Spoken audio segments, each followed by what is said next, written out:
Were you sick, Peter? Yeah, I just bad stomach pains all day. I was out in the field and whew, it was tough. Hmm. We're just catching everything under the sun. I know too many people who have had COVID. I don't like it at all. Me neither. Yeah, it makes me worried about these going back to in-person meetings all of a sudden. Yep. Yeah. What's the current date for that? Well, the last update from the governor was pretty vague. So I'm doing what I can to keep everyone protected, and I think there's a little bit of leeway. So right now we have this meeting and next meeting via Zoom, but I don't know how much longer we can wait till I'm directed by the powers that be. I'm going to take something over to my sink. I'll be right back. Okay. Hi, Dennis. Hi, Hi, Dennis. everyone.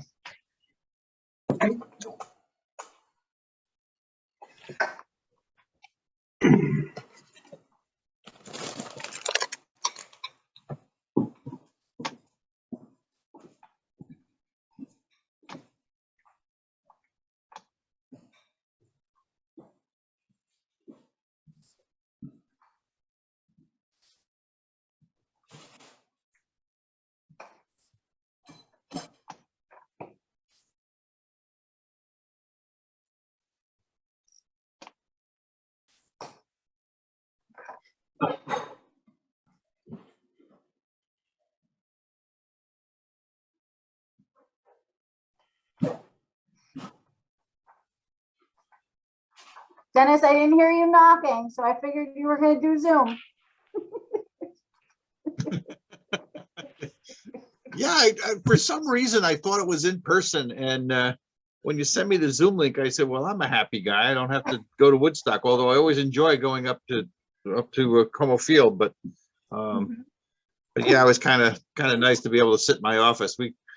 I'm really also very happy to be here because I'm missing the meeting of the Commission on Reapportionment, which is meeting tonight with one of my staff upstairs, trying to decide on a final map for the legislative district. So See, look, now you owe me a favor. I like it. yeah, there you go. Well, you can Zoom into my meeting anytime. How's that? You too. Fair enough.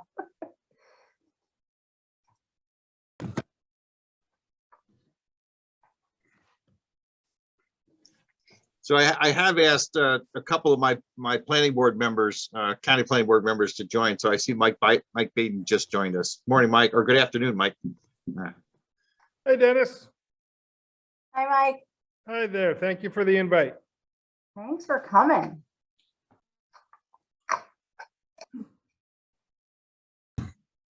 We also asked Matt Rudikoff. I don't know whether he's going to join, but Matt's been on the board for a while. And then we also had Mark Watkins, who's from the town of Shango. For you folks that I'll wait, but I'm going to ask Mike to introduce himself because he holds a lot of hats when he comes in.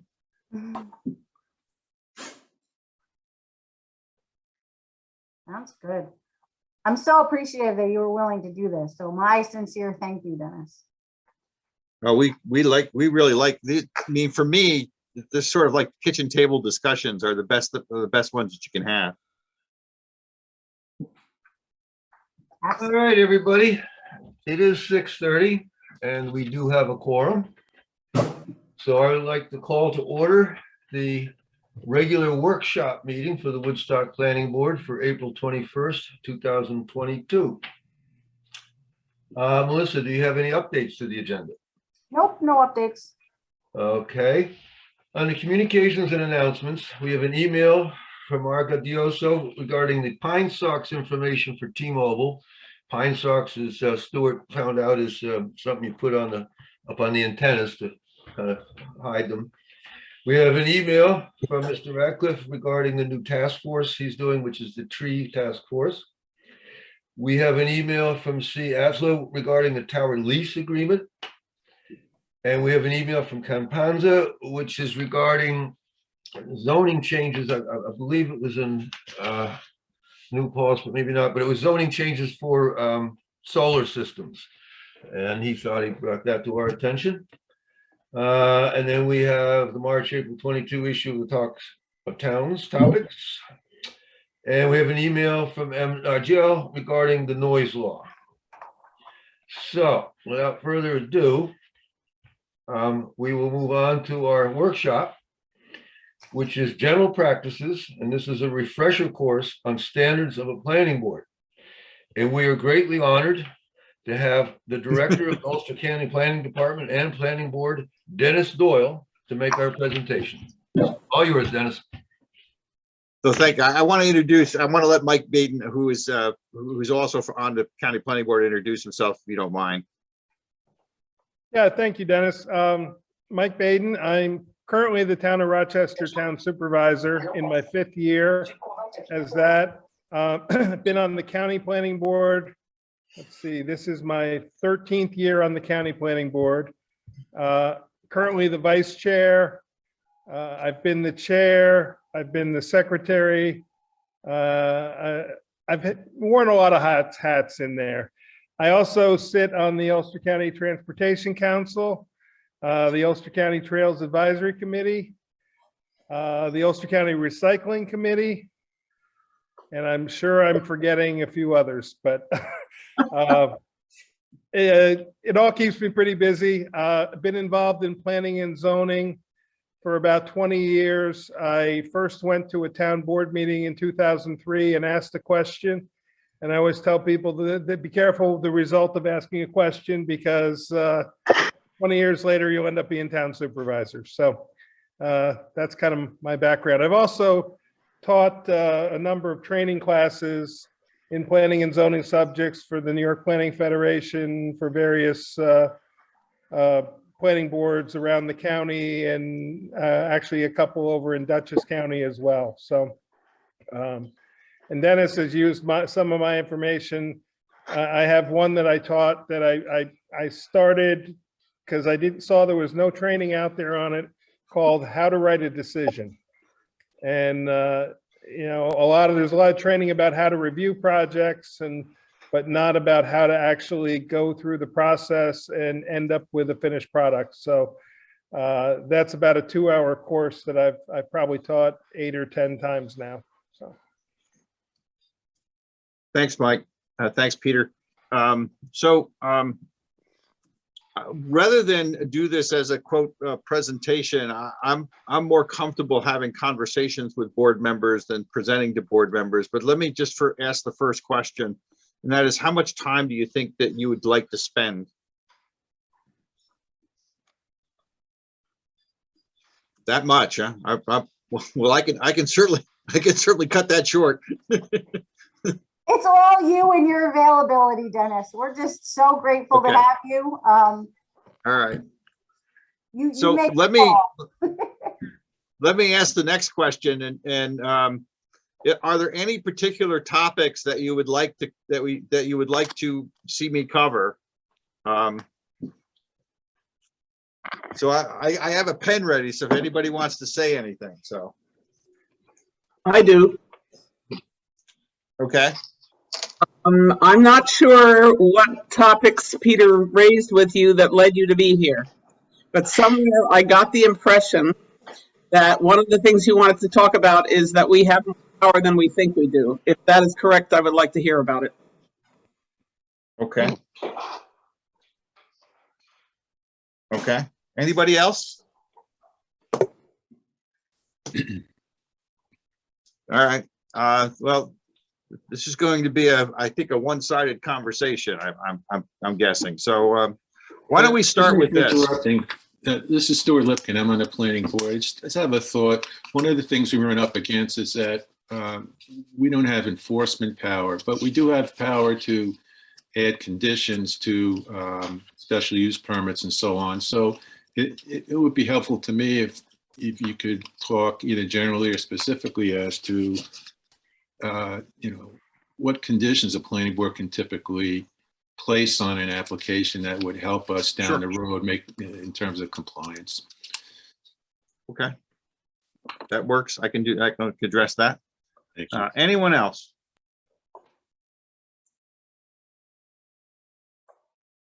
Okay, Unmute. There well, we why don't go. we start with this? Mr. Lavelle? Yes, It was Peter, I No, think. who spoke. I thought I heard you ask a question. I apologize if you no, I didn't. did not, Dennis. Were you thinking of a question, Okay. John? Maybe No, got a vibe. We just wanted Okay. to hear your voice, Tom. No, that was me, Dennis. I was kind of trying to get unmuted there. My question is, under general standards, if we have an applicant who their attorney says has you know, applied all the codes to their project, be it a subdivision or construct, whatever it is, they've applied all the codes, but we as a board feel that it is not in the best interest of the community or health and safety and welfare or, you know, other issues. What does general standards give us that above beyond the actual codes?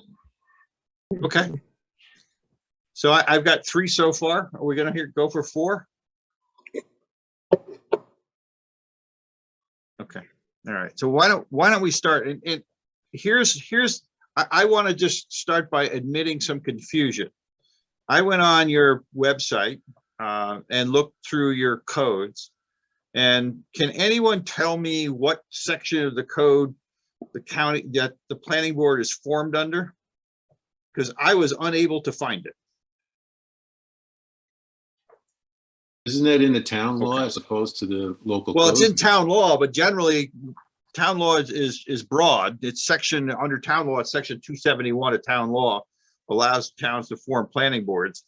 But generally, there is a document like zoning board, like you have a number of commissions, and I found those, and I found the zoning board of appeals, but I actually couldn't find any language that spoke to essentially how your planning board is constituted, whether it's 5 members, 7 members, powers and duties, whether there's an alternate membership that's established, et cetera. And that's generally one of the first places that we look, and to try to give everybody a sense of what their duties and responsibilities are. And one of the first things I was going to say tonight is, if you want to know what you can do and what you should do, you can go to the powers and duties and responsibilities and the document that formed you. Not being able to find that leaves me at some loss. But let me is it a 7-member board or a 5-member board? 7. 7-member boards? Okay, and that means you have scattered, and you have do you have alternates? Let me just put it that way. No. No alternates? We've had No in the authority past, for- we don't know. Yeah, no authority for alternates. So if you don't have alternates, one of the things that I would suggest is go back to your town board and ask them for the authority to essentially appoint alternates.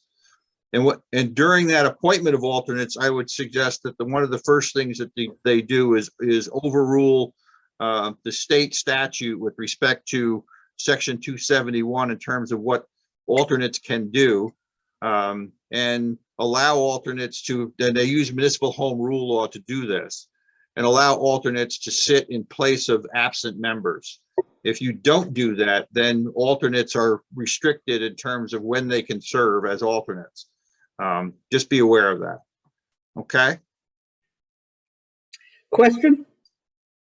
Sure.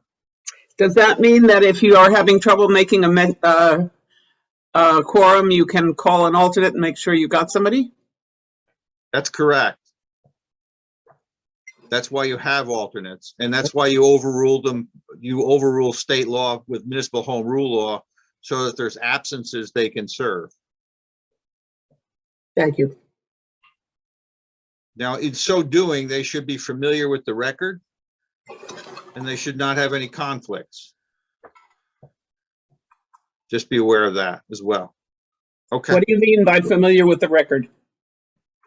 Well, if they're joining a discussion at a late period of time, they should have been either monitoring the board during that period of time and Okay. listening to the board's deliberation, and or have read the record if the record is available, if there's been public hearings, et cetera. On the case that is before them on that meeting? That's correct. Okay, thank you.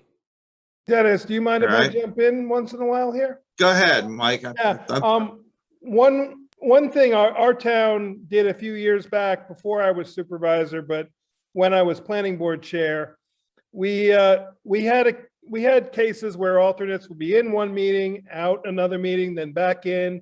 And as Dennis said, it's hard to keep track of what's going on. So we, in our alternate law, adopted the practice that if an alternate is seated for an application, they remain on the board in place of the person that they replaced for that application only, for the duration of the review of that application.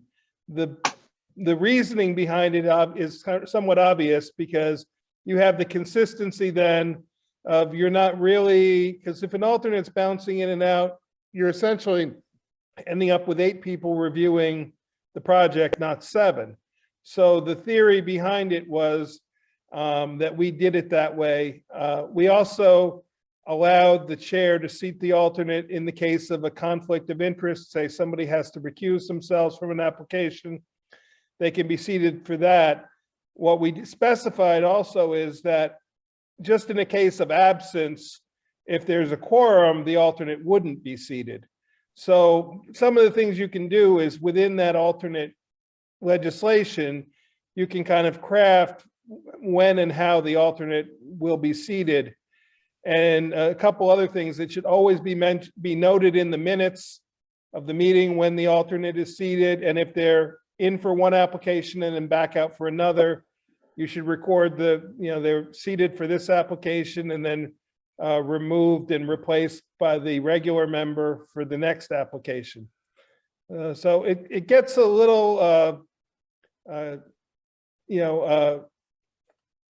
you have to be careful of how you do it all, but it absolutely can be done. Thank you, Mike. Anyone familiar with the terms of office? How many years you serve?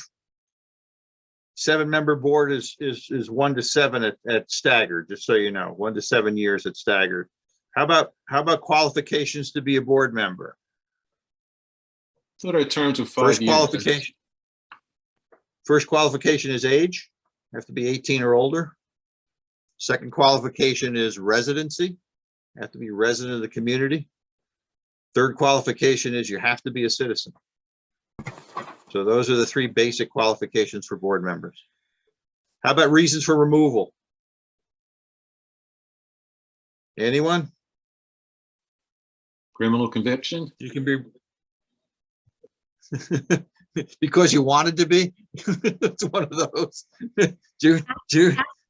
Absences. Hi, Dennis. I don't know if you remember me. I was on the planning board back in the 90s. Absences, reason for removal? Yeah, absences, training. Now that you have a training requirement. We do.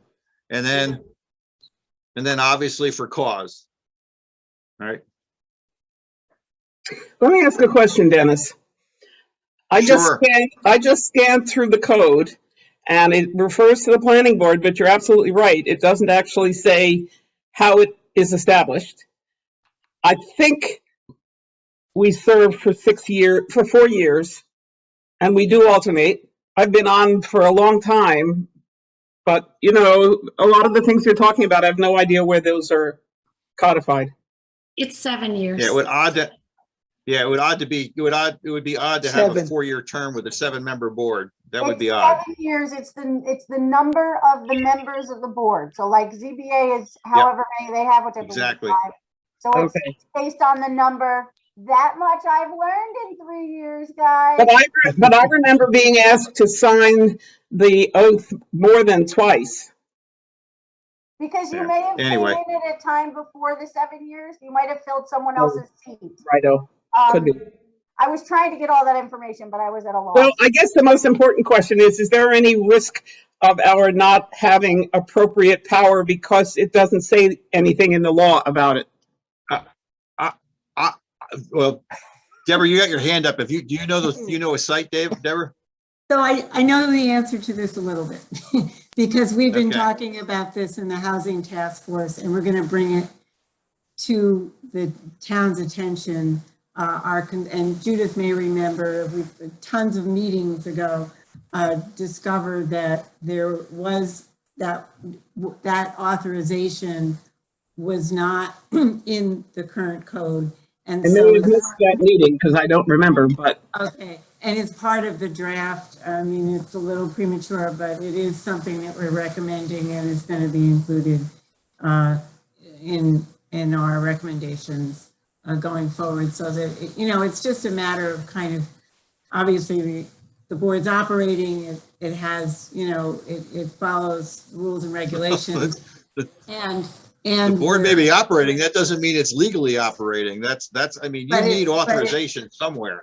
Oh, I that mean, is. maybe it's somewhere in a separate law or somewhere around, but you do need authorization to operate. Right, if it is, we couldn't find it, so we're actually drafting that recommendation and language, and we're going to be incorporating that in what we provide to the town. So this is Brian, if I may. Sure. So given this new information, what's the liability of a board member and what's the liability of the planning board and what's the liability of the town? I mean, that's a question for your attorney, but I would suggest that if you don't have the authorization, that you fix it as soon as possible. Someone must have the answer. I mean, there's a catch-all provision in the current town code that says all prior laws and et cetera are continued. So someone's got to do some research back to, 1931 or whenever it was that fill in the blank to find out when the planning board was actually formed. I can't imagine it was never formed in the laws. Yeah, and that's kind of what I thought, that there's probably some prior statute that's out there, and it may have been adopted as an ordinance, not as a law, and that may exist that forms the board. But you need to check that and make sure that that's the case. In 1960, the planning board was formed to handle subdivisions for the town of Woodstock. Right, that is correct. Yeah, and it was a resolution that the town board passed at that time, and that's what enabled the planning board to exist. That's the only thing that we've been able to assess and ascertain based on our research on the task force that's revising the code. Thank you, Kurt. But Deborah is correct that we're going to be actually the new consultant is bringing in new language that would give the authorization of the planning board in the code, which is where it belongs. Right.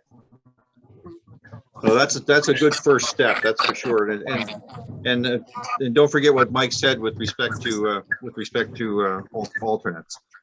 I think we ought to make a note to run it by our planning board attorney as well, to make sure that all our actions that we've conducted are ratified or duly constituted, so that there's no holes. So if we don't legally exist, we should. Sorry.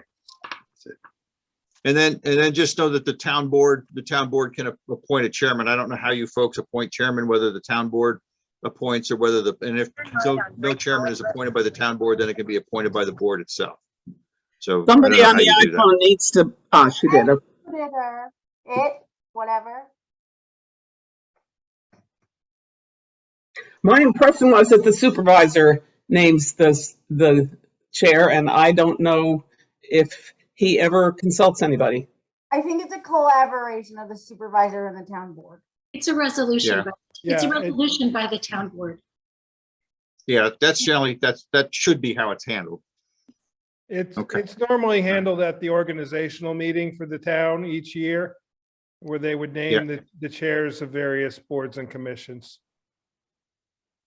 If they could find somebody gracious and kind enough to take it, I think people are just grateful.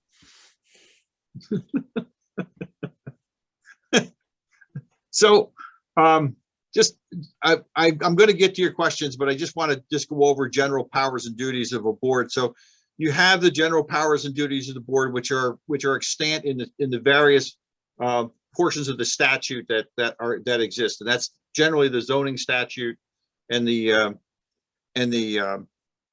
subdivision regulations. But you do also have advisory powers as well. And I'm gathering you folks are given the power under the town law to approve subdivisions. In some communities, That's not the case, and so you could be advisory with respect to subdivision regulations.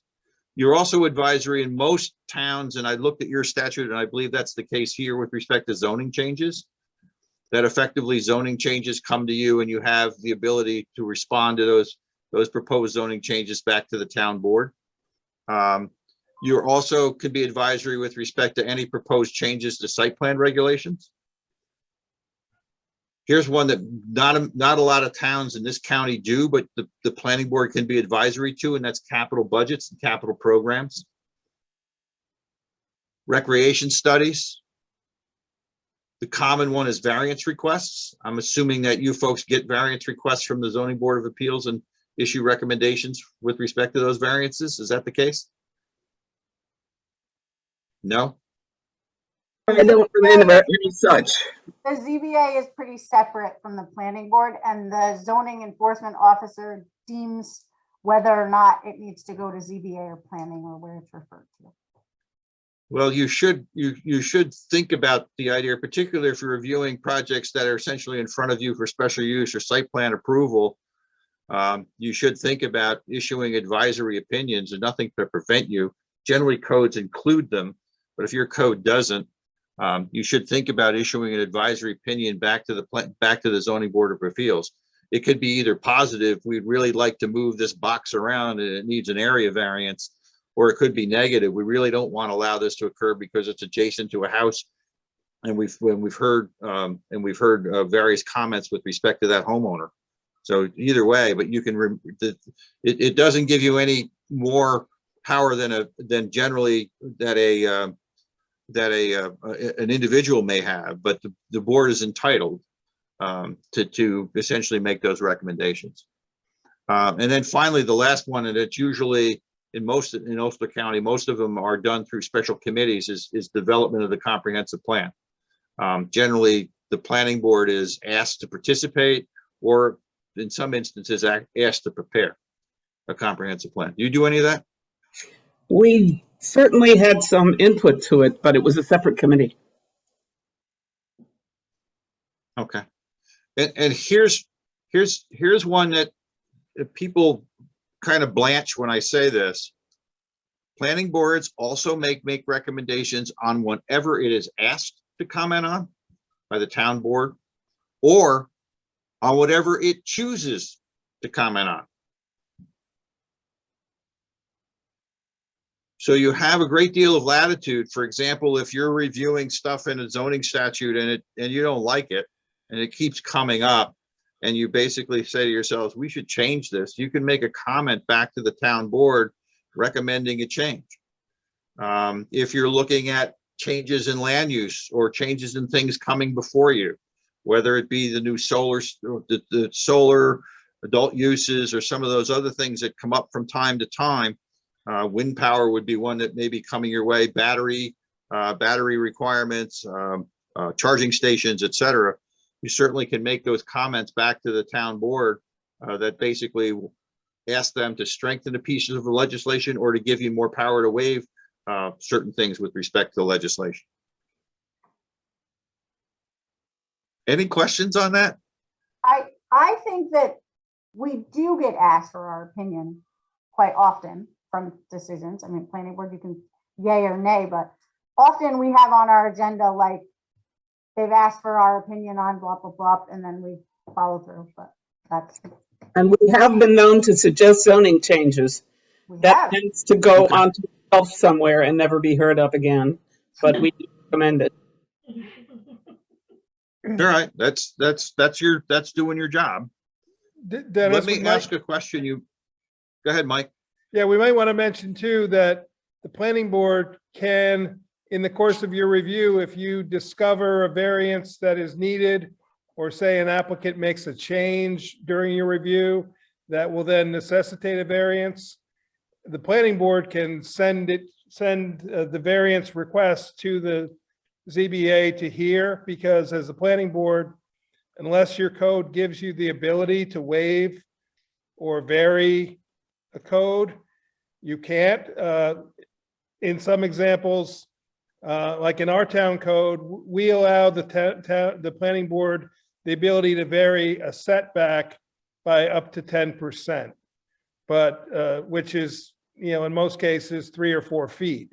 It's kind of silly to send it for a variance for a 3 or 4 foot variance, but say the applicant moves the house or something, and now suddenly you need a bigger variance, you can send it to them. The other thing you can do is, if you're unsure of what the language of the law means, one of the things the ZBA can do for you is give an interpretation of the code.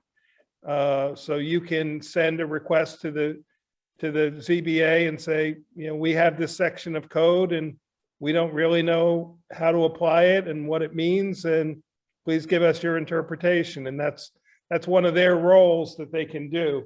And oftentimes it's not utilized or thought of, but it's a valuable part of the process. I do feel like that Peter and I got responses from Supervisor McKenna, which was basically that, like, we could use the ZBA for interpretations when we were talking about scenic overlay. Peter, nod or shake your head.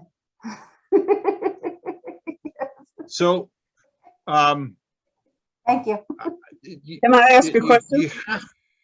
You have to have, well, go ahead, sure, Judy. I would tend to think we'd want to talk to our attorney before we talk to the ZBA. Is that wrong? No, you can. Well, the short answer is escrow. the short answer is that the attorney can certainly give you advice, but they can't, I shouldn't say they can't essentially take the place of a zoning board of appeals in terms of making a decision, right? And I want to emphasize that our attorneys are advisors. They're not decision makers.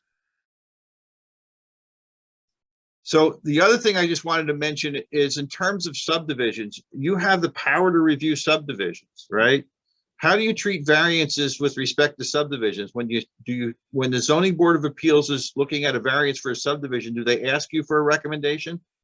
It goes to the zone, if it requires a variance, usually we've seen it, and I make sure that it goes to the building department first, and then they handle sending it to the ZBA. So the zoning board of appeals have that it's come to the planning board and they've picked up on it, and then we've sent it. But during my time, I try to catch it early on if it's gonna hinder something.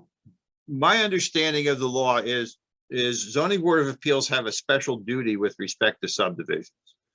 And that special duty is that the ZBA shall request a written recommendation from the planning board for subdivision. So if someone is in front of the zoning board of appeals for a variance as it relates to subdivision, they should be asking you for your recommendation. That's my understanding of that. Okay. So I can get into some of the things that you look at with respect to subdivisions. I don't necessarily want to go there. You folks I would understand those things. I think any questions in terms of things that you can look at: lot configuration, landscaping, drainage, street pattern, access, utility installation, sidewalks and curbs. All right. Just be aware of one thing: subdivision regulations do not establish minimum lot sizes. Zoning statutes do. Subdivision regulations do not establish uses. Zoning statutes do. Dennis? Subdivision regulations do not establish the need to essentially have other agencies with approval power, particularly the county health department, or in the watershed, New York State DEP, make their necessary requirements for approval. Stuart? Yeah, question. To what extent can, on let's say a large subdivision, 14, 15 lots, to what extent can we consider density or make judgments based upon the number of houses or building lots being proposed? I mean, if they're proposing a number of lots that are, let's say, legal under the zone, can we reduce it because we think it's too dense? So the short answer is that I would hope that you would have a better reason besides, quote, too dense.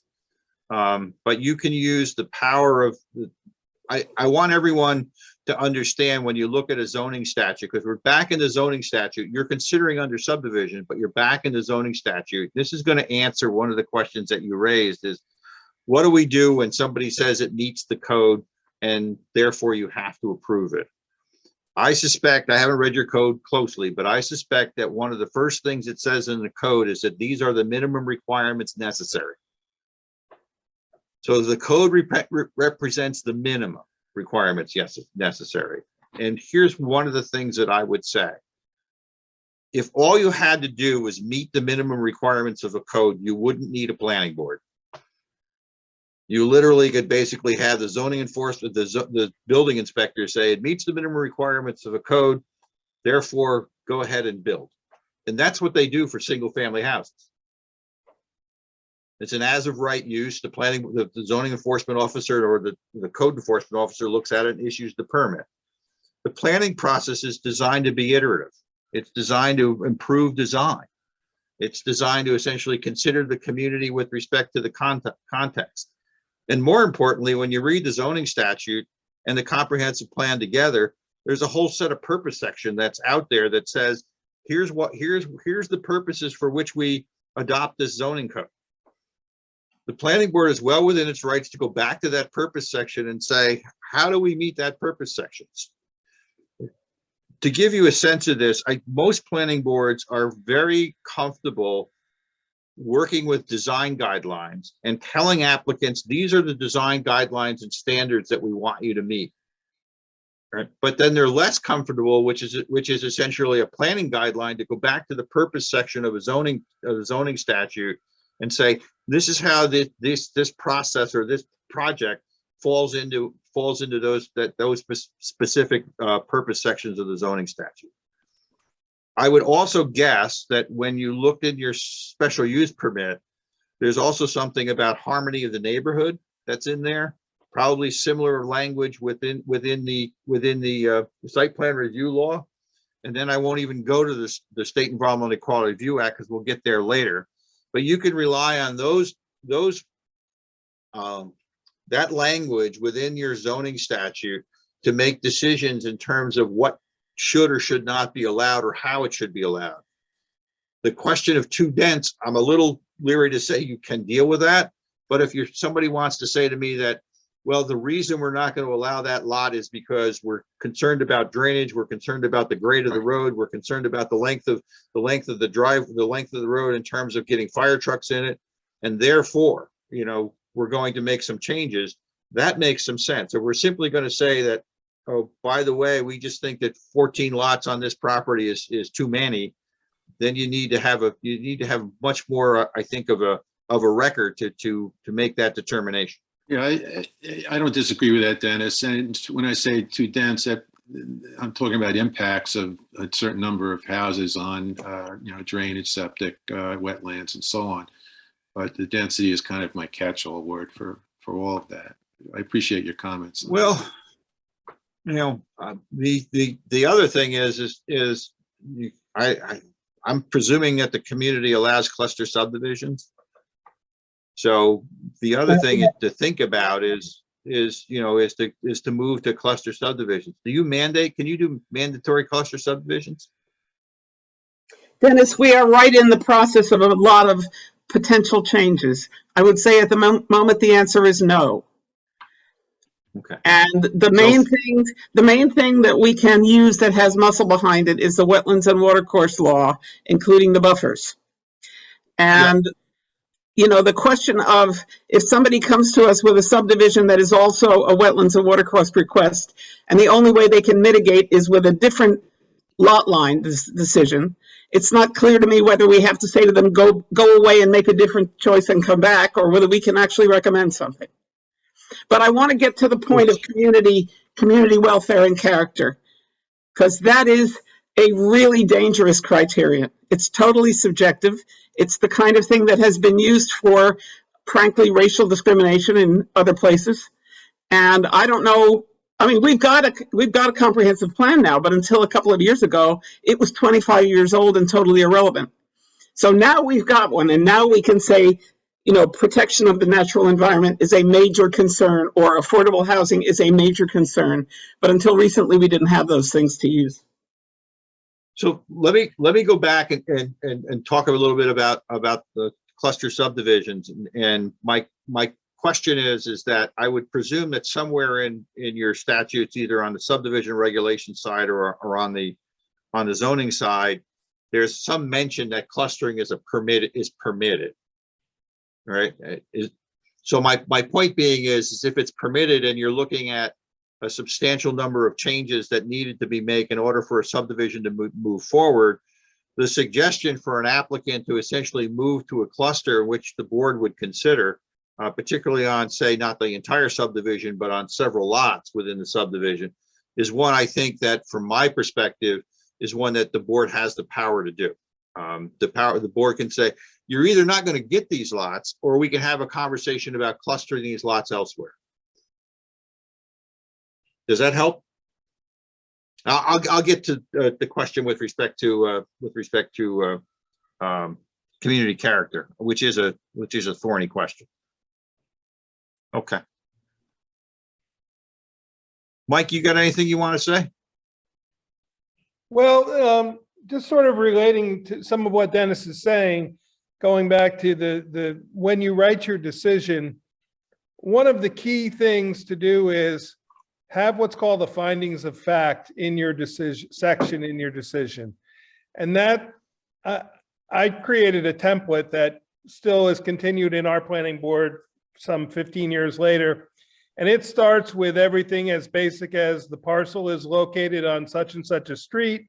The section, block, and lot number is this, where you just recite item after item after item, the laundry list of what you have established as fact during your review. I feel like that's our resolution, Mike. That's where it is. We do it as part of our decision. It's the first part of the decision. And then the second part of the decision is the conditions attached to the approval. But the reason I bring it up is if you are, and Article 78 is filed against you, now everything in your review is in one convenient document place. And I always say, when you're writing your decision, go back through your meeting minutes, go back through your notes, include every fact that you decided as a board as being a fact, including things like the applicant presented a 9-lot subdivision. We reviewed it and reduced it to 7 because of wetlands and watercourse impacts. That's where you get your basis for why you made the changes. It protects you legally. Your attorney will love it, because if they have to defend you, it's all right there. They don't have to dig through meeting minutes and search and try to find the answers.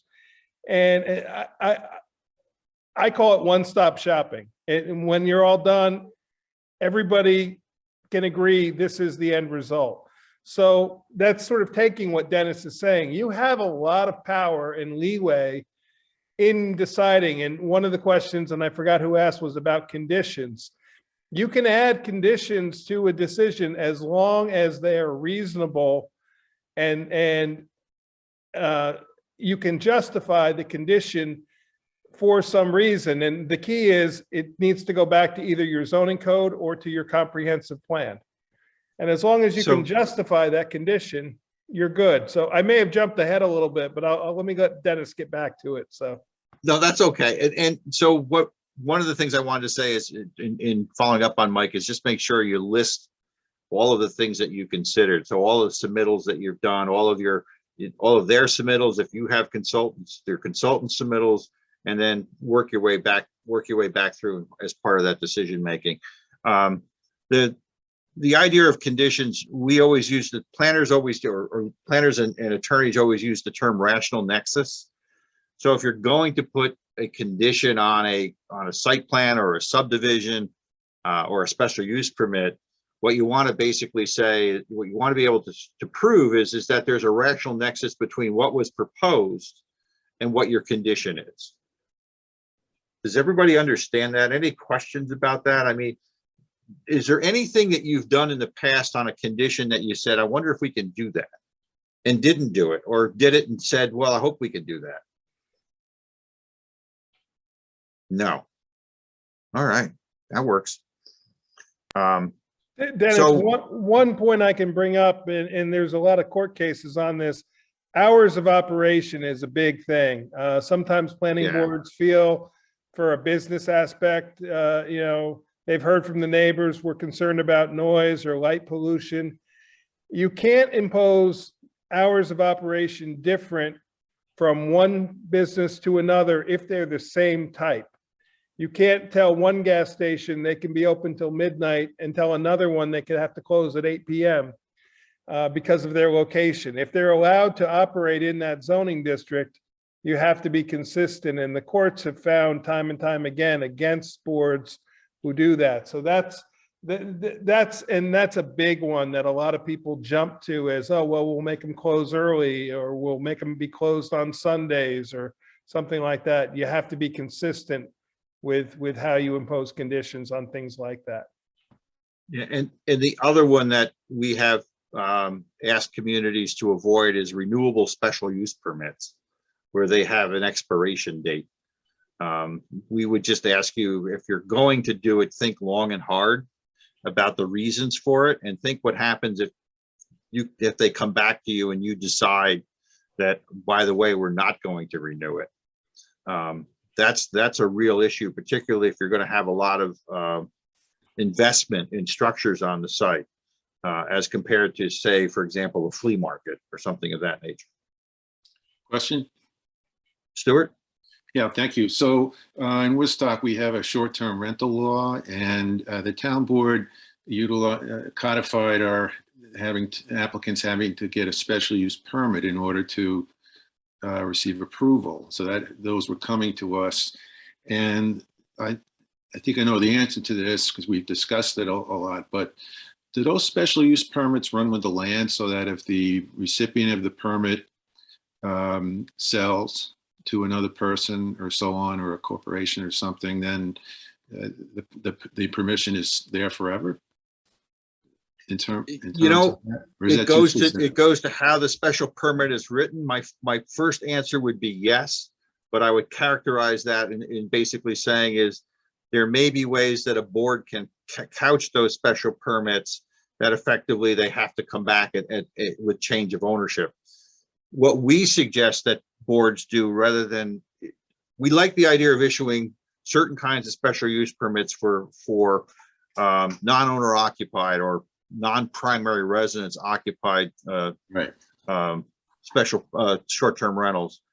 We like the idea of zoning is not the be all end all of how to regulate certain uses. So we like the idea of actually adding to that licensing, so that they issue licenses on an annual basis. The licensing fee pays for the inspection that takes place on an annual basis.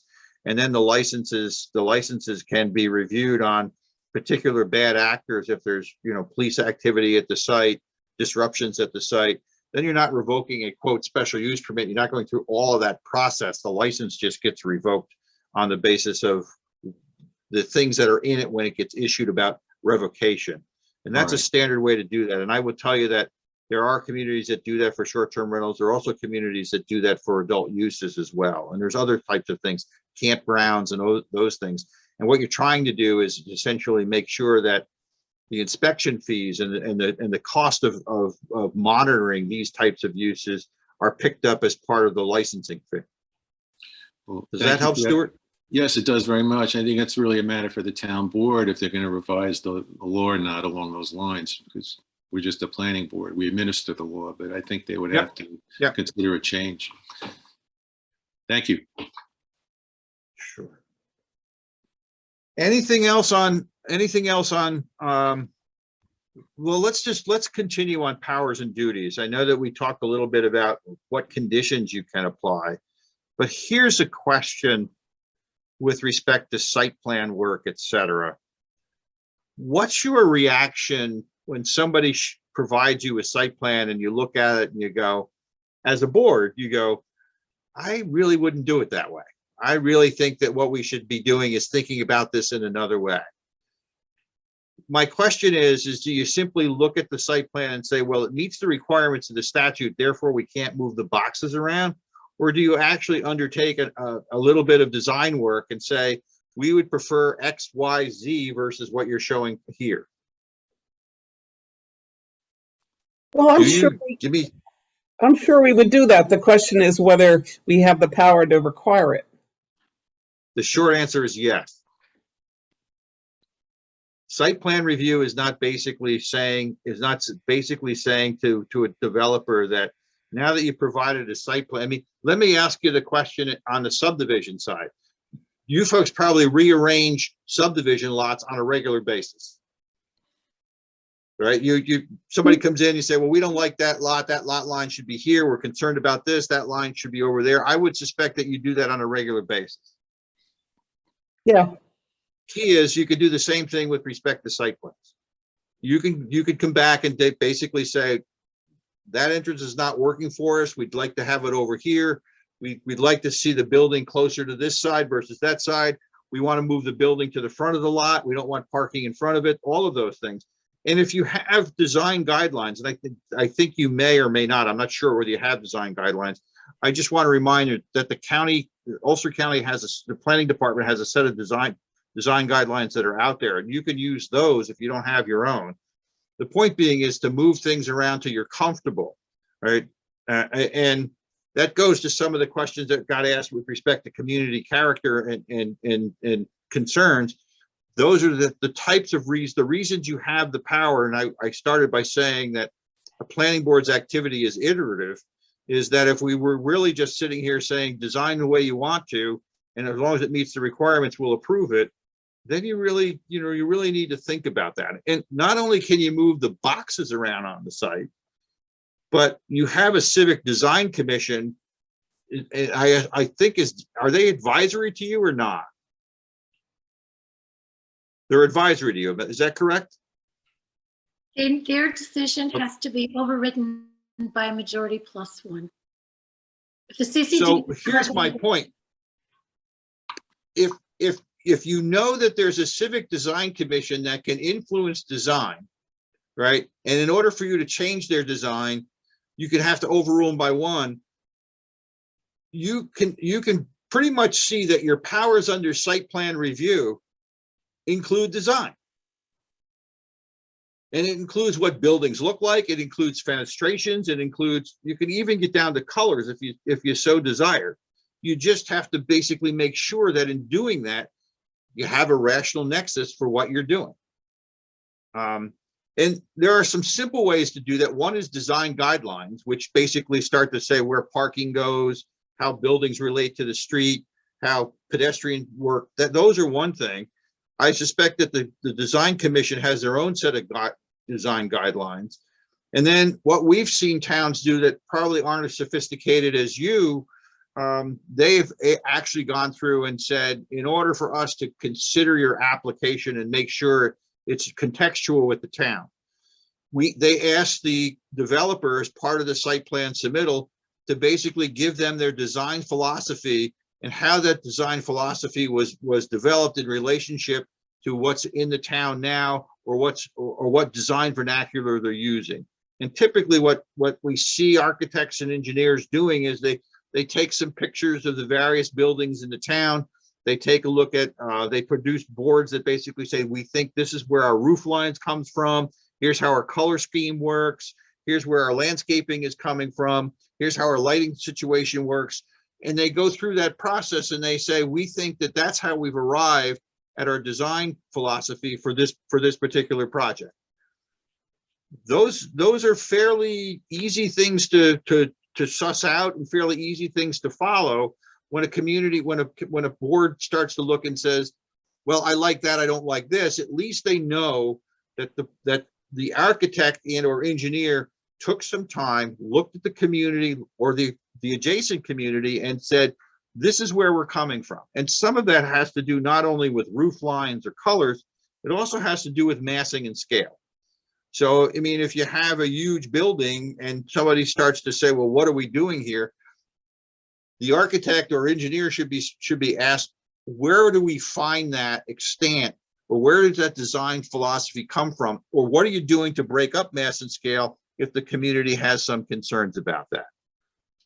Let me give you the example of that every planning board understands, except when it comes to building design. I would suspect that most planning boards, yours included, have the number of parking spaces in a row before there has to be landscaping. Sometimes it's 10 spaces, sometimes it's 12 spaces, but you don't allow 100 spaces in a row without any landscape. All right.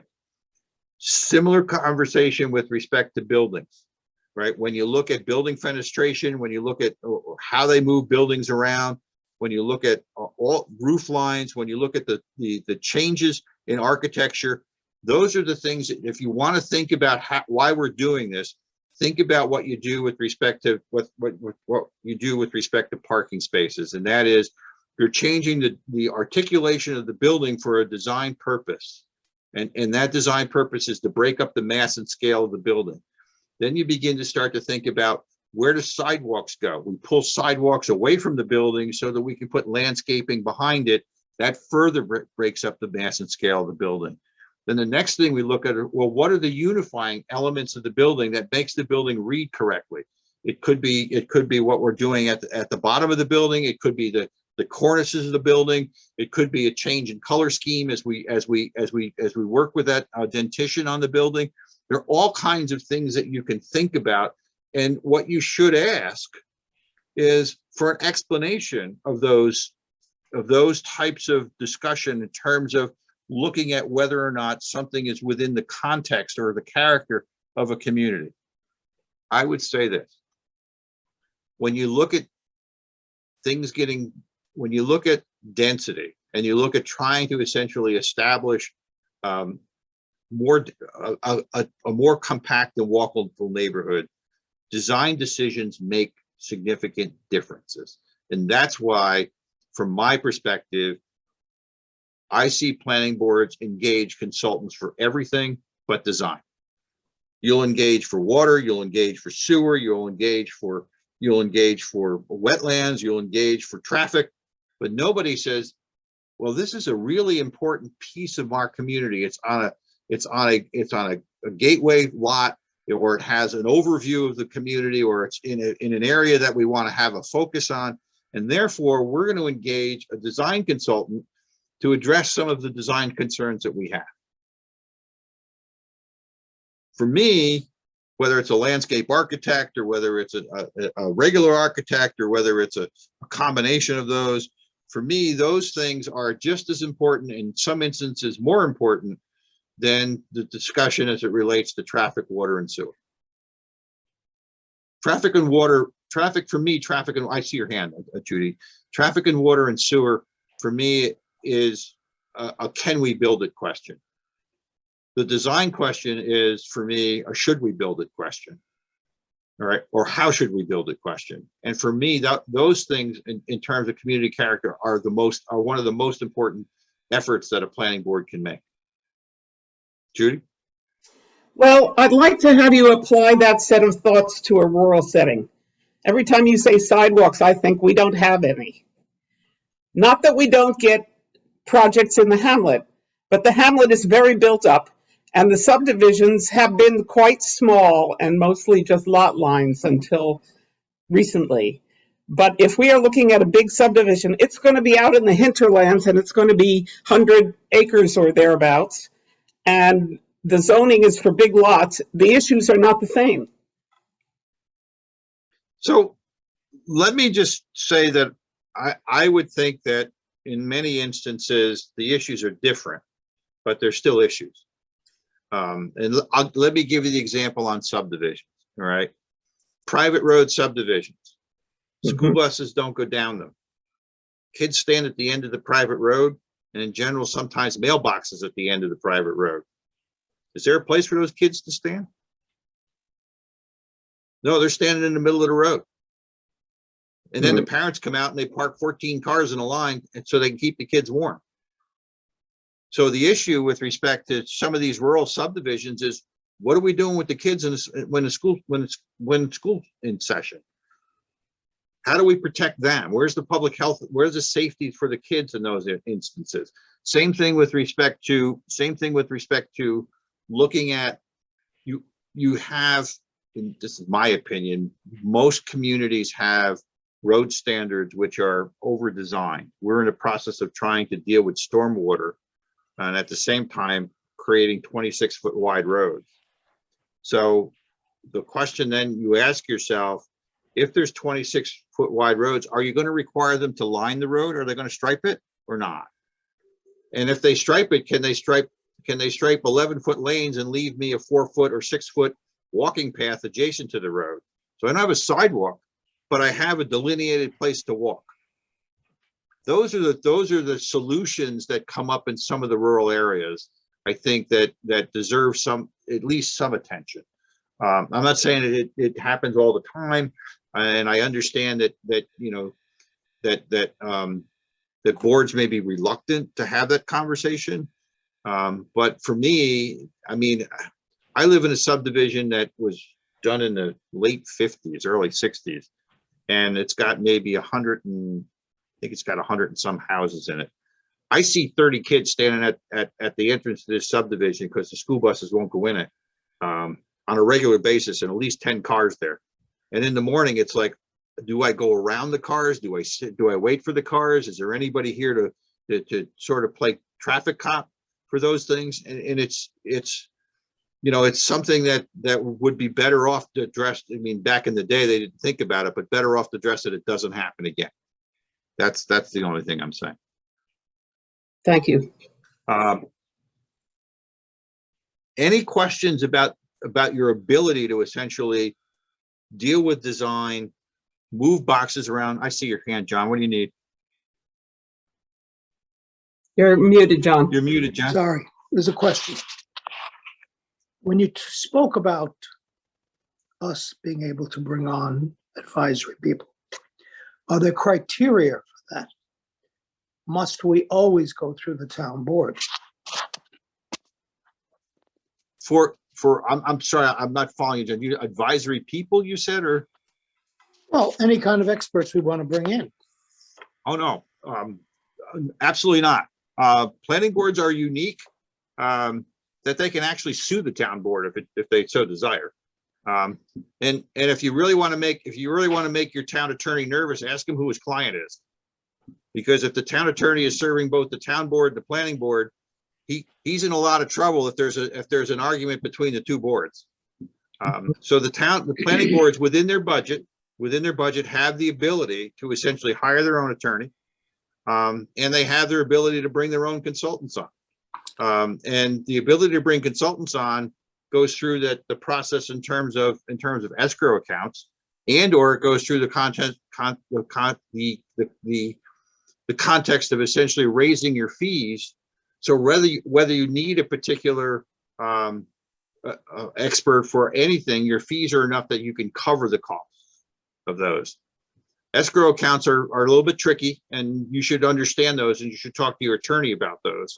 But you should bring on those people in terms of escrow account, and you should be upfront with the applicant in terms of the estimated costs of the review. Hey, Stuart, you made a face that got my attention. I was going to say, our planning board is pretty much solely based on escrow, as the planning board members will nod. We do not have a budget for advisory. Does your code mention consultants or advisors or escrow accounts in it? Because if it doesn't, and you're making recommendations to your town board, you should have a section in there in your zoning code that allows you the ability to hire consultants for review purposes and to bill the costs. And the state law says reasonable costs, obviously, and that's very subjective, but the going rate, you certainly don't want somebody who's charging huge hourly rates or huge fees, but you can, if your code allows you to do that, you definitely should take advantage of that. I believe it's in our code. The problem is that for years, we've had our own budget line to directly bring in our attorney, with fees, to pay fees from the budget line. And then several years ago, the budget line was zeroed out and not restored, which leaves us either having to work completely from escrow on a case, or if we need to generate a particular consult outside of an escrow, we have to go to someone else in the government to get the money.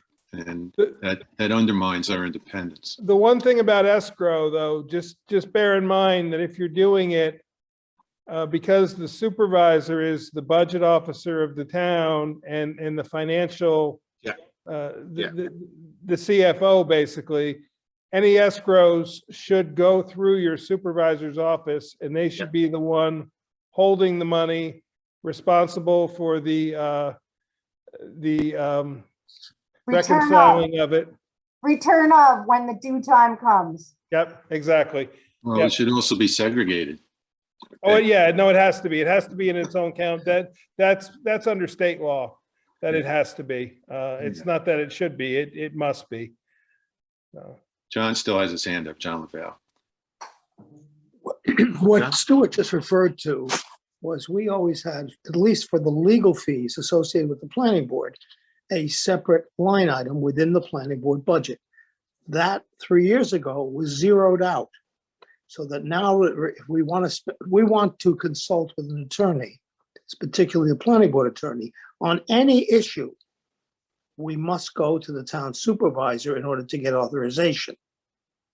That had never been done before in the history of the planning board until it started about 3 years ago. And I have objected to it, as I'm objecting right now, on a regular basis. I just don't think that the planning board should be constrained to that degree, particularly consulting with our attorney, especially if it's an item that did not require escrow. Right. So let me ask you a question. specific case. If you're sued, who defends you? The town, we presume. The town The attorney. town attorney? Well, we had one So instance then- a couple of years ago where we were sued together with the zoning board, and the supervisor brought in the town attorney, not the planning board attorney, to represent all of the respondents, all of us. But I don't know what the answer is otherwise. We have our own attorney. So I say again, if you want to make your town attorney nervous, ask him when he's getting sued, is he representing the town board or the planning board? Because they can't represent both. And just be Bingo. aware of that. And I would agree, John, that I think that, the thought being is that you can go through the amount of money you bring in for site plan review or special permits or subdivisions and indicate to the town, I'm assuming that goes into the general fund, and indicate to the town that, you've analyzed some of your site plan and that revenue, and that revenue should be dedicated to support the board. And it would not cost the town anything in terms of additional taxes. All it does is essentially say that we've have fees associated with our site plan so that we can essentially provide the necessary review functions rather than have to beg, borrow, and steal for them. And then I'll get a call from your supervisor tomorrow, by the way. One thing, a question for you, does your board submit a budget request to the town board each year? Every year. Okay, so obviously you probably are including in there a line item for an attorney. Absolutely. Yep. But what I would say is go to that town board meeting where they're discussing your budget, or at the public hearing on the budget, and hold the town board, to make them state publicly why they've cut it out of your budget request.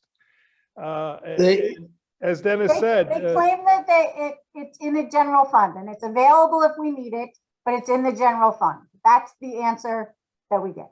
right. Well, the short answer is it should be. Go ahead, John. No, the hitch here is that it requires permission from the town Right. board or the supervisor in order for us to spend part of an existing line item. So therefore, they removed the line item. Yeah, no, the short answer is the planning board should ask for an appropriation for its review functions. And if one of those is an attorney, then the answer is yes. And planning board should back that up with essentially an analysis of its revenue that indicates that it's revenue, it's cost neutral to the town. And work on that basis. Yeah. Jude? I'm actually a member of the ZBA now and on the zoning revision committee, and I was pushing for a long time for the ZBA fees to be increased because I think they were the lowest in the county. And the town board was balking a little bit, but I was trying to make the argument that these applications do cost the town money. And this is a way for the town to recoup from the applicant. Usually it's a one-time application fee. They're not coming before us every few months. So I would, I'm encouraging you to also look at your fee schedule, look at other communities, see if ours was so outdated, it was ridiculous. And then, then you can justify having a planner. When I was on the planning board, we had a planning board attorney, which we were free to use whenever we wanted. We also had a planner that was, on some kind of retainer that we frequently had asked advice from, and often would even attend our meetings. So I was a little surprised to find out that you guys don't have access to that kind of advice. It doesn't make sense. Well, technically many we times- do on escrow.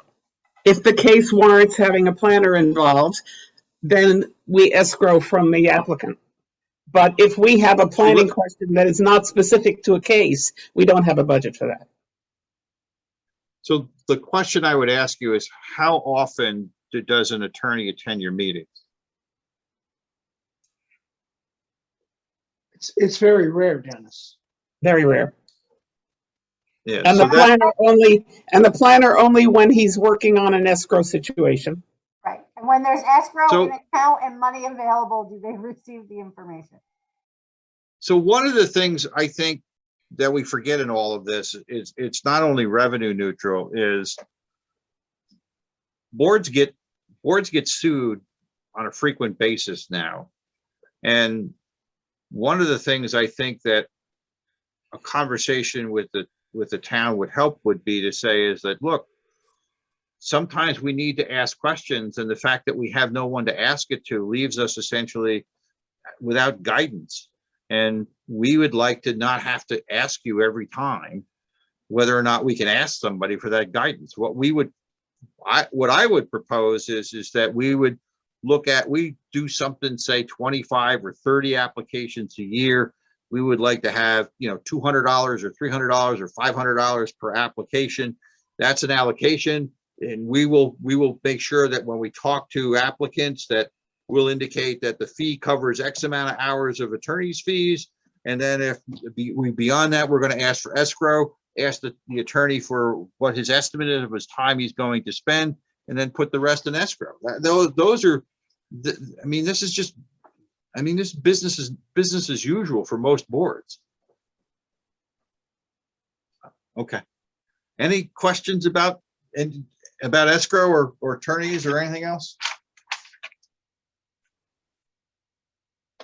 So we covered site plan review. I think we covered site plan review. So one of the things I just wanted to talk to you about site plan review is that just make sure that your site plan review regulations are robust enough that if there's not a secret determination that's involved for anything less than 4,000 square feet as a type 2 action these days, that you can do the things that you want to do under site plan review that are generally, some other communities are relying on the State Environmental Quality Review Act. So I would ask that you make sure that those list of elements that you can consider under site plan review is clear and concise. In particular, if you're concerned about design and community character, make sure that that's in your site plan review regulations. Make sure that that's there. And then I would go through all the other things, whether it be your stormwater, wetlands, traffic, access, noise, all those things, signs. Make sure you just run a list of, if you have a checklist that you use for site plans, everything that's on that checklist should be in your site plan review statute and your special permit statute. Judy? I've been bugging about something for a while, and I want to know whether it's the kind of thing we could include. I am apoplectic when a landowner clear cuts to put a lawn in, and I am worried about the fragmentation of prime forest, which we have a lot of, when somebody wants to build a lot of driveways. And I don't think that at this point, other than in the scenic overlay, we could say you can't do that because you're fragmenting the forest too much, just as an example. Well, does the town have a clearing and grading ordinance? Statute? Not below the overlay district. There are things having to do with So timber, but not with fragmentation of habitat.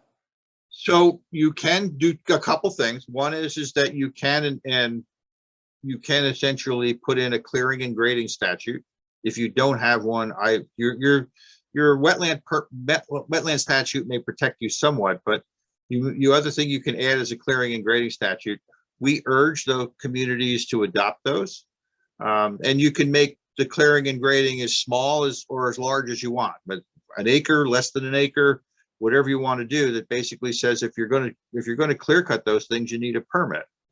Right? Yeah, and then definitely there in then this overlay, but not lower down. But what you can end up doing, what you can end up doing with regard, does allow for that concept at least.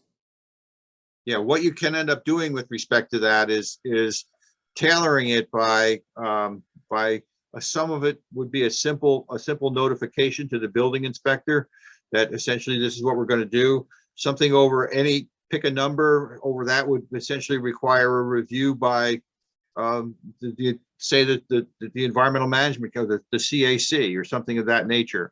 But you want to put that because this doesn't happen as often as it used to. But in the past, what would happen is that somebody would come in and want to do a subdivision, and rather than submit the application, they go in and clear the property first, then submit the subdivision and say to the planning board, there's nothing special about this property. We just cut it all down. Absolutely. So just be aware. We've seen that in the past. Just be aware of the fact that that can occur. If you want to, you can protect specific types of trees, what they call heritage trees. You can define that by diameter at breast height. There's other things that you can do, but if I know your wetlands law, I have to confess I'm not a fan of the fact that there's no size limitation, but I would say if you're that strict on wetlands, one would presume that the town would had some concern with respect to endangered and threatened species and forest types. But Dennis, you're talking about the town board prescribing those restrictions, or are you suggesting that the planning board has a right to establish some kind of? No, I am actually talking about on a clearing and grading statute. It would be if you don't have it in your statutes now, it would be an addition, and so the town board would be responsible. Yeah. And if you have a comprehensive plan, and the comprehensive plan suggests these kinds of things, that would be an impetus. Remember the first discussion we had? A planning board can basically make recommendations on things anything it considers important. And if you consider clearing and grading important, you could make those recommendations back to the town board. Thank you. Planning boards and town boards should operate in harmony. There are some things where you're going to rub shoulders maybe a little harsh, but in generally they should operate pretty cordially together. How often do most planning boards meet with the town board on an agenda that is primarily the planning board's concerns? One is planning boards are separate and distinct bodies, and generally town supervisors, not town boards, but town supervisors would like to be apprised of what the planning board is doing, but not influence what the planning board is doing, particularly on specific applications. And usually planning in most communities, and what we certainly recommend is that somebody has to be a liaison between the boards so that the boards understand if there's things that are issues that are coming up or the boards are running into difficulties, that the town board understands. Not that the town board is going to make decisions, but the town board understands that there are issues coming up. And the town board can try to work to straighten them out. The other thing that we suggest, and some communities do this, is that when there's a myriad of boards, then somebody to essentially act as a negotiator or a facilitator between the boards. And generally, this has been in the past the supervisors or someone designated by the town board. And so you try to bring all the boards together, or the chairman of all the boards together, and say, well, what's going on? What's the concerns? How do we address this?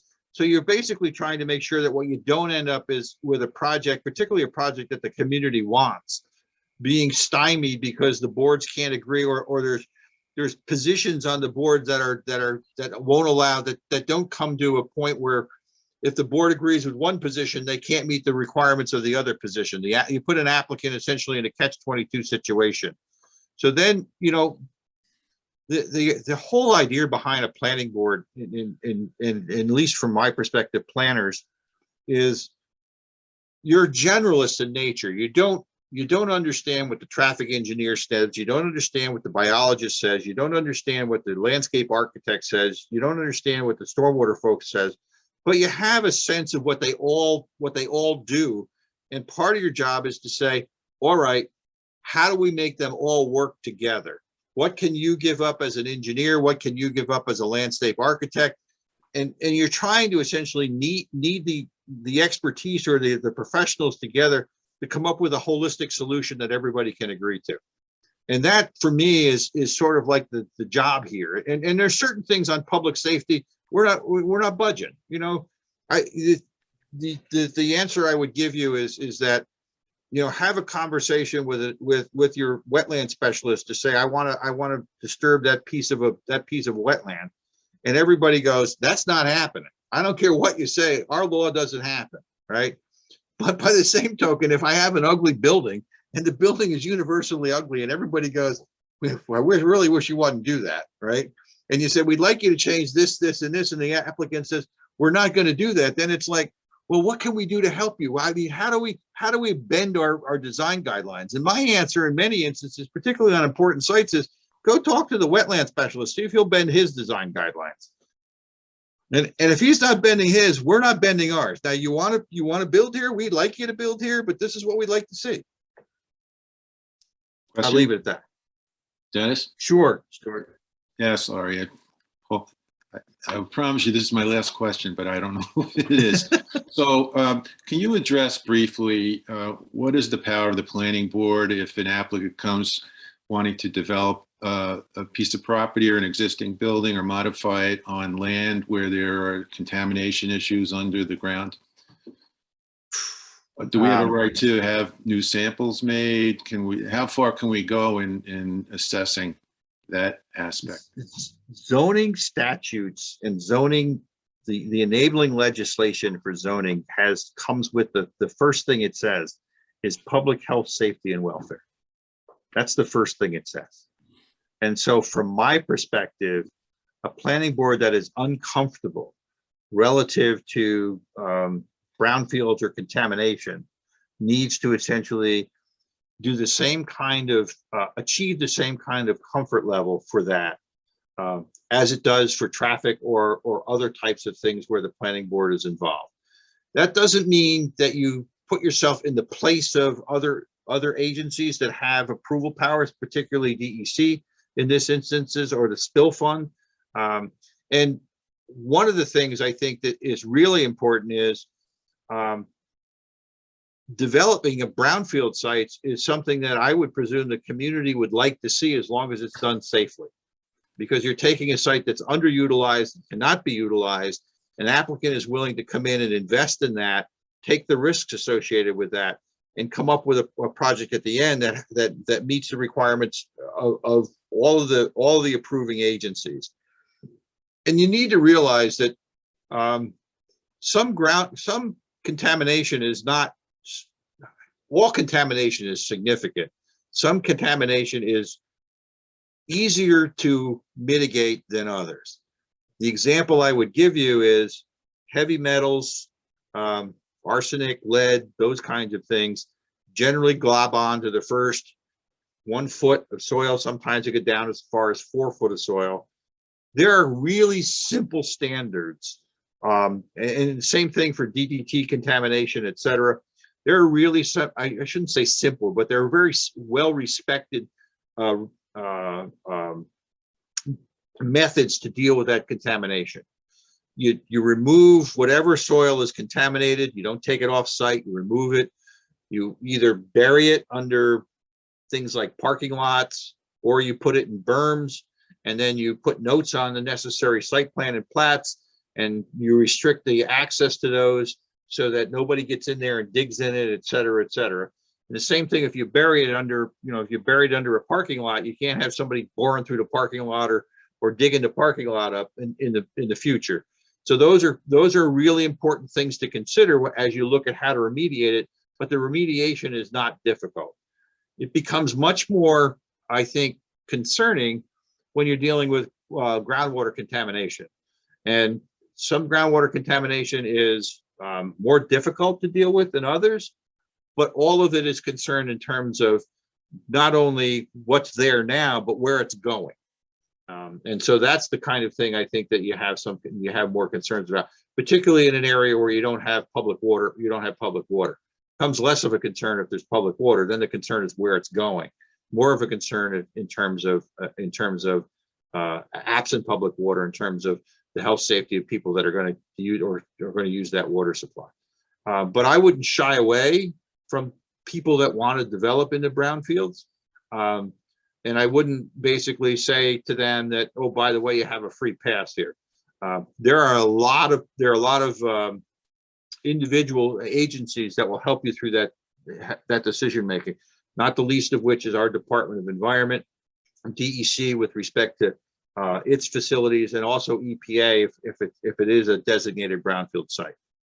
And there's all kinds of incentives. Just so you know, for designated if you're in a brownfields cleanup program, you literally, in cleaning up the site, you can get money to essentially pay for the cleanup. So and there's different levels of cleanup. There's cleanup for general commercial use. There's cleanup for residential use. So that you need to be aware that those cleanups are out there. We've dealt with this on the IBM site for years. We've dealt with it in Midtown Kingston. And we've dealt with it in subdivisions in southern Ulster County in the apple orchards, where you have contamination from DDT in the past, used in the past, as they get subdivided in terms of what to do. And there's some hot spots in there because there's areas in those orchards where people mixed the chemicals. So, you'd look at testing regimes, you look at the number of holes you poke, where they are, to get a broad sense of what's out there. And there's enough experts out there that can advise you in terms of when you have enough information to make a decision. Thank you.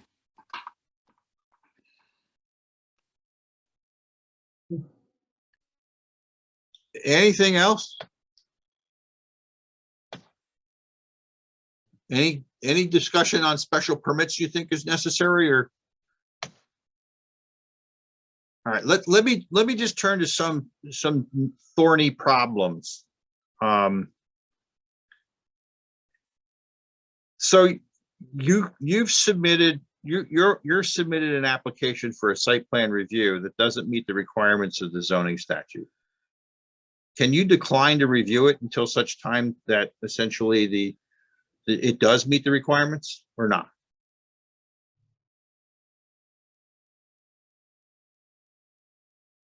Short answer is no. Not your job. You have a site plan that's legally submitted to you.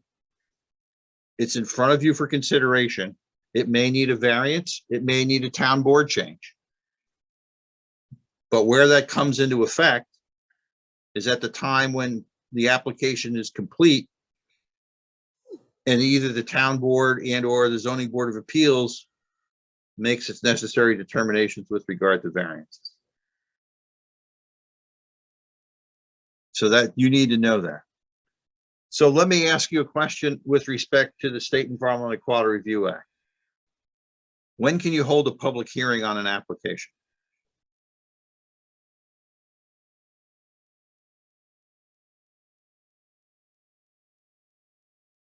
I would say when it's a So- complete review, when it's a complete application. So I know that boards typically operate on the idea that they want to get things out in front of the public and get comments as soon as possible. They're still collecting information relative to the site plan or special permit, and they still haven't made a decision with respect to seeker. I will tell you that there's case law out here for the 3rd district that says you cannot hold a public hearing until such time as you make a determination with respect to seeker. Hmm. Now, there are attorneys that will argue that, but what we see from the Department of State and others is do not hold a public hearing until you make a determination under seeker. So how do you essentially outreach to the public during the time that you're trying to make a determination under the State Environmental Quality Review Act? The short answer is you don't hold public hearings. You hold public information sessions. I got an answer. Our preliminary agendas are always available on our website. Right. But my point being is if you want to listen to the public without having a public hearing, you don't advertise it as a public hearing. You advertise it as an information session. And then when you complete your seeker work, you then hold, or during the pendency of your seeker work, you then hold the public hearing at that time. Now you can hold a public hearing with respect to seeker at any time. So you can hold a public hearing not on the basis of the seeker discussion, not necessarily on the basis of the site plan. I know it's confusing, and I would suggest that you talk to your attorney about that. There are attorneys in Southern Ulster County that say that's absolutely not true, Dennis. And there are attorneys in Northern Ulster County that says that's absolutely correct. We can't do that. And I've seen it both ways, but the case law on it, and I got to remember the case law, but it's a 3rd department case law, which is here, has basically determined that that's the case. And I know that the Saugerties Planning Board and other planning boards in Northern Ulster County will not schedule a public hearing until they make a secret determination. Make a distinction for me between a public hearing and a public information session. There's not much difference in terms of the information you get. It's how it's advertised. Oh, okay. Because the hearing is closer to the final determination point. Well, the way the case law reads, and this is my opinion, the way the case law reads is that, and we've had this conversation with the Department of State and with others, and they're pretty adamant that the case law basically says you can't hold a public hearing until you make your seeker findings. Now, you don't have to make your seeker findings to send the material to the county planning board.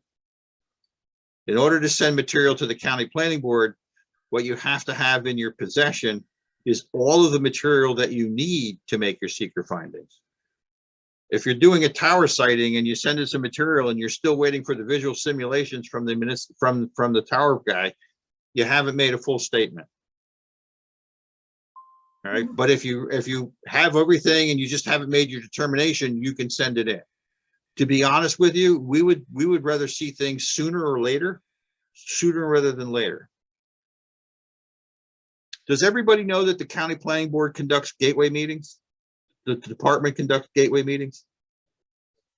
We welcome the opportunity to conduct gateway meetings. And to give you an idea, in my opinion, we can conduct them by Zoom, we conduct them in person, you conduct them at the county level. We don't like to go outside and meet at the municipal location. The primary reason is we normally bring NISDOT in, and we normally bring the county health department in, and we normally bring DPW in if necessary. And I don't want to make those folks travel if I don't have to.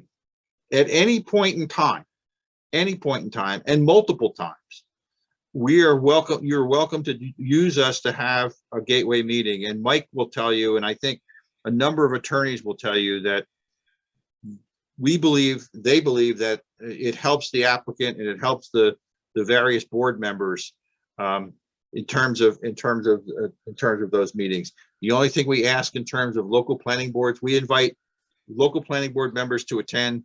We invite our county planning board members from that area to attend. We invite, in some instances, if the project's big enough, our economic development folks to attend to talk about economic development. And the thought being is that we want to walk away from there with either this applicant has significant issues associated with the project, or we can redesign the project, or we can walk away from there and say, this is really something that everybody understands, and now we're just going through a process, and here's what we need to do. We just conducted one for a major. Go ahead, Mike. For those who may not know, so what the gateway meeting is. Thank you.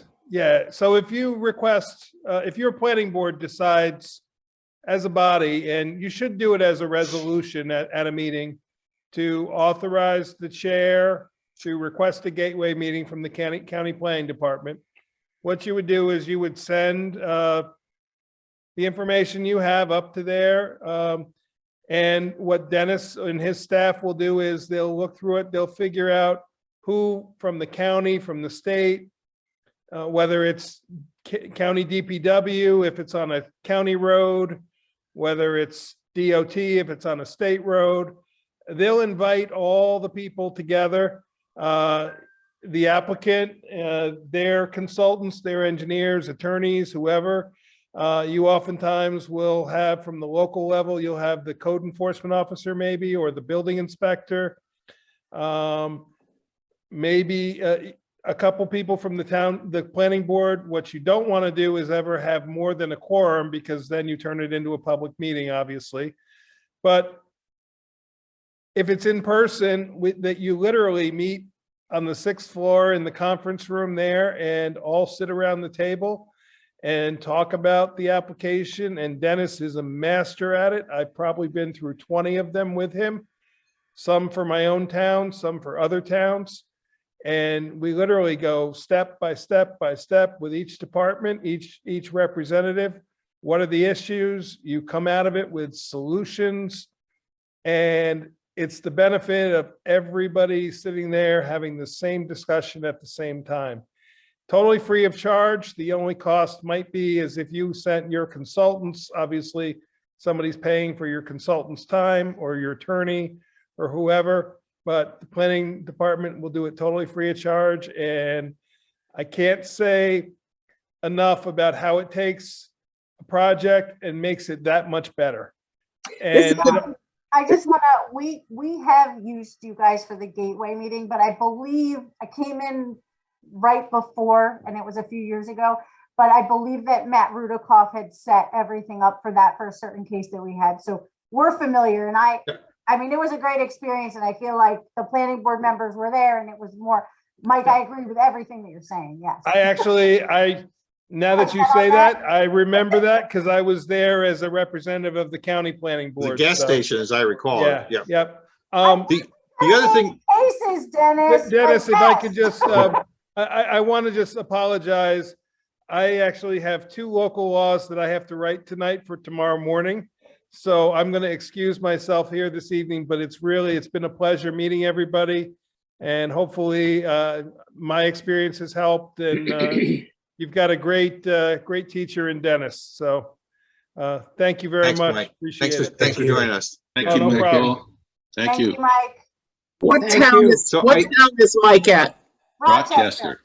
Town of Rochester. Thank you. Stuart's got to head out. He's going to leave us I all. apologize, but I'll catch the That's rest. okay. on I YouTube. think, We have a yeah, quorum. no, I think where we are right now is a good time to ask if there's anyone else that has any questions or anything that they want to hear from me. We've been 2 hours. That's about the length of my attention and my throat. So if you want to have a specific topic that you want to talk about the next time, I'll be more than willing to do that. Or if you have any final questions. Jude? I think we're good. Thank I you. do, and I think they're little ones. Why do they call it a gateway meeting? Mainly because what we're trying to do is, one of the things I think that it was most concerning to the county planning board was we would get projects that were in the last stages of essentially they'd gone through a lot of review and a lot of sweat equity at a local level.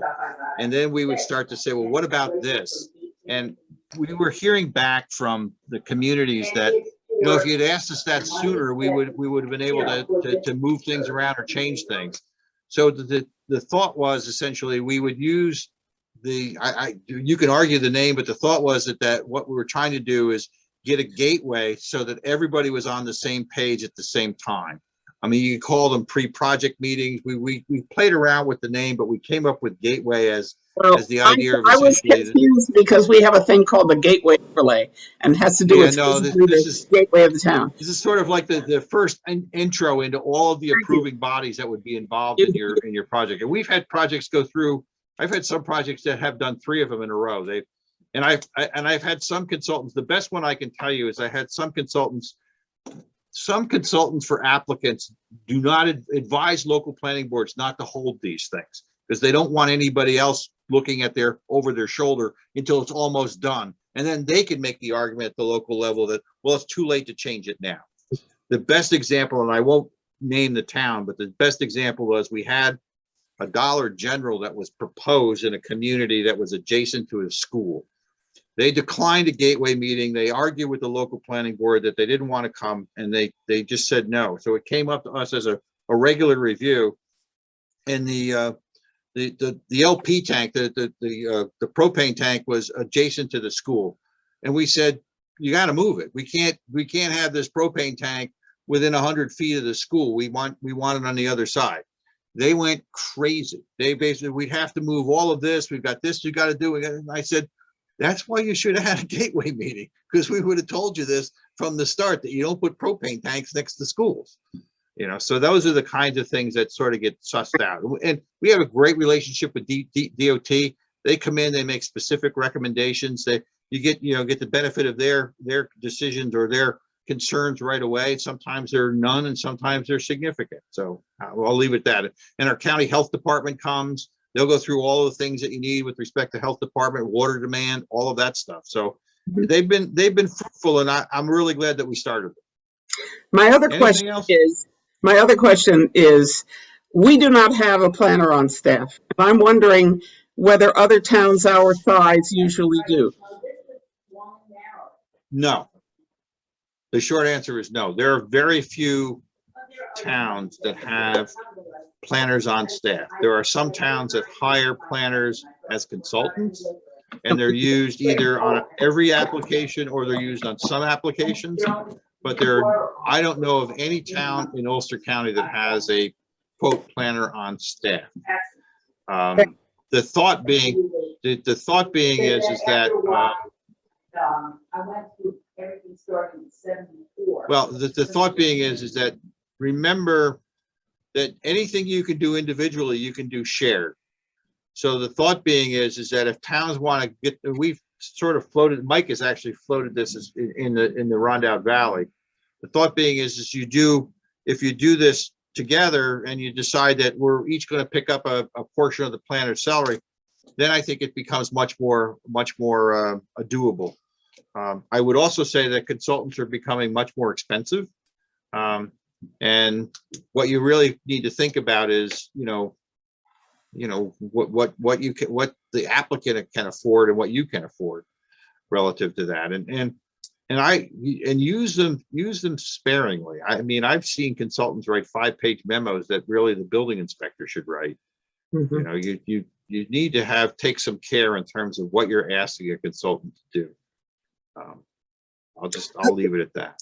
I guess the reason I asked the question is because just by the accident of temperament and talents, I'm doing GIS for the town as a volunteer. And I wonder how many towns have somebody who can do that for them, or whether, if you have a planner, undoubtedly they have those skills, but I'm just curious how important you think that even is. Well, GIS, I love GIS, and you know, we were an early adopter in Ulster County. A lot of towns use our IS department for Right. specific GIS Guys all the assignments. time, but I'm sitting there in the meetings every 2 weeks. Yeah, I mean, for me, here's my short example of that. For me, I would put the onus on the applicant. That's what I would do. I mean, applicants come in and drop a site plan out of the sky and you don't even know what it relates to. I would put the onus on the applicant. We'd like a GIS file, a GIS layer file. Show me this, overlay this, overlay that kind of stuff. Make that part of your application package. And then when they come in, make them do a presentation and tell them you want the presentation in GIS. You want to see that, you want to see this. They all have the capability. Nobody asked for it. You know, we did a whole presentation on technology in the planning world. And the short answer is that, you know, you're probably still reviewing paper copies. Nobody probably has, the town didn't give anybody tablets yet. And all, I mean, that's just the direction everybody's headed, you know, and I don't know, for me, it's just simple. I mean, take the PDF and I lay it on top of a piece of my map in Photoshop so I can see how it yeah, actually ends up. that's just ridiculous. I mean, I mean, these guys have CAD files that they can do that in 10 seconds. You know, that's, for me, that's what I would do. It's we want this overlaid on the existing air photo. A, and then B is that we want, you know, and oh, by the way, in order for us to understand your application, we'd like a drone flight. And the drone flight is going to show all the areas around it. That, I mean, these are just simple requests. I mean, for me, it you know, I'll just leave it at that. So, I mean, we're fortunate now in Ulster County, we have 2021 air photos, but we were working with 2016 air photos. When we were doing reviews, we'd send a drone up. We'd go out and send a drone up and say, here's what this looks like. You know, drone technology is so easy that, you know, it's crazy that, you know, at a planning board level, what's the existing conditions of the site? You got some site plan you're looking at and like, well, wow, I can't even orient myself to that. I don't know where the streams change, this kind of stuff. All right, go up and fly it for me. Here's what we want to know. I want to know what the houses are adjacent to it, right? And then ask them for distances. What's the distance to that house? What's the distance to this? What's the distance to the intersection? How wide's the road? Those are things that, you know, I mean, just look at the work that you do with respect to cell towers. You got all kinds of views, all kinds of view shed analysis, et cetera, et cetera. And then it comes to site plans. It's like, you don't even know what's next door.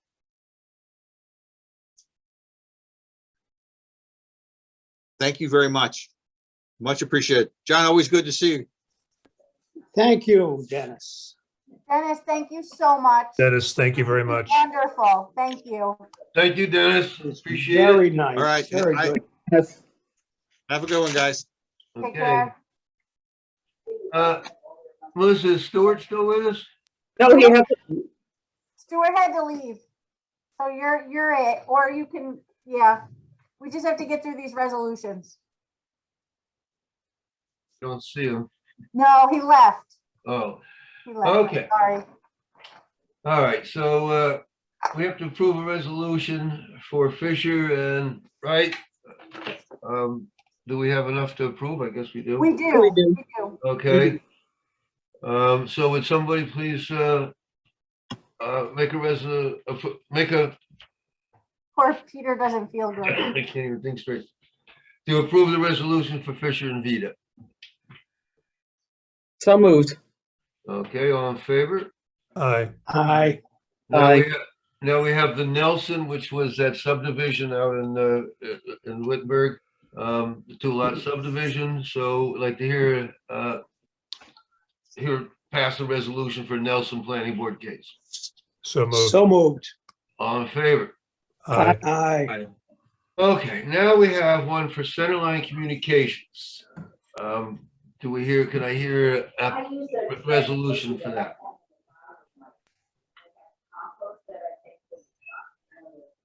So moved on first. Okay, do we have a second? Second. Okay, all in favor? Aye. Aye. Aye.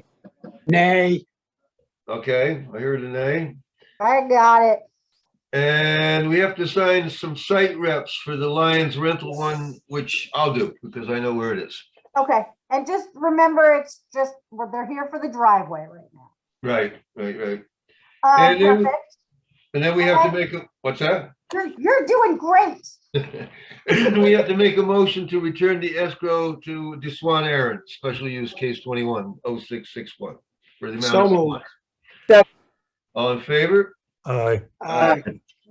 Wonderful. Okay, Melissa? Perfect. Thank you so much. Our next meeting is May 5th. I am holding it via Zoom. It is the public hearing for the next, the T-Mobile cell tower. And I got some other stuff on there. And everybody be healthy. I missed you all and I'm glad to see your faces.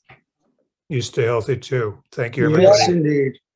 Okay, everybody. Take care. Good night, everybody. Thank you very much. Have a good Good night. night. Have a good evening, everyone. Peter, I'll see you now. You went away. Bye, guys. Good night.